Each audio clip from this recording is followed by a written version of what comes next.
The people, the faces, the voices. One of the people you've talked about, you've posted about, you've written about is Wael Al-Dahdouh, him being hospitalized. He's a Palestinian journalist and bureau chief of Al Jazeera in Gaza City. What can you tell me about this man? If Wael Al-Dahdouh wasn't Palestinian, he'd be on the cover of Time magazine right now.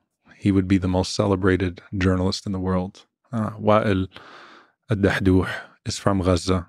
He has been in Israeli prisons. He has been under Israeli airstrikes. He has seen the worst of the occupation before he's seen the worst of the genocide. While on TV, I mean, and this is insane when you think about it. We have over 100 journalists now, right? That's more than any conflict in history that have been killed. And there is sufficient evidence by international watchdogs that this is intentional, that journalists have been killed intentionally. But then their families, Wael was reporting on TV when an airstrike hits his wife, 2 kids, and a grandchild. He goes to the scene and he said this, you never expect as a journalist to be the subject of the story. Suddenly, the camera's on him, mourning over his dead wife and kids and grandkid.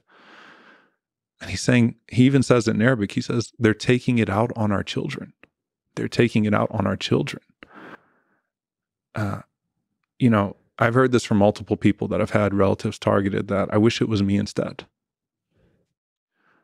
He gets back on camera the same day because he feels a responsibility to continue to cover the lives of the people of Gaza. He understands that his story, as devastating as it is not unique in regards to the people of Gaza, that there are many people whose families have been killed in airstrikes.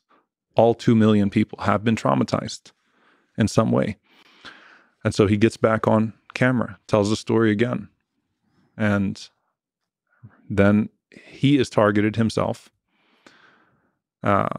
His arm is struck. His cameraman, Samar Abu Daqqa, dies in front of him. He bleeds out. Wael watches him bleed out for hours. And while any aid workers try to reach them in the building that they were in, snipers would shoot all of those that were rushing to Samar. So he watches his cameraman and one of his best friends bleed out to death.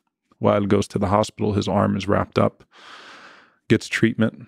He's back on camera the next day. A few weeks later, another child is killed again with his friend in a car. So this was a targeted airstrike. His son is driving, and his son and his best friend are hit in an airstrike. Wael leads the funeral prayer, is back on camera again, and speaks with such dignity, with such compassion. One of the things that always gets to me as a Palestinian, right, and as a Muslim too, is that we are portrayed to be these beasts and savages. Tell me a man that would be put through what Wael was put through and still stand on that pulpit and in front of the world with such dignity, with such grace. He continues to tell the story.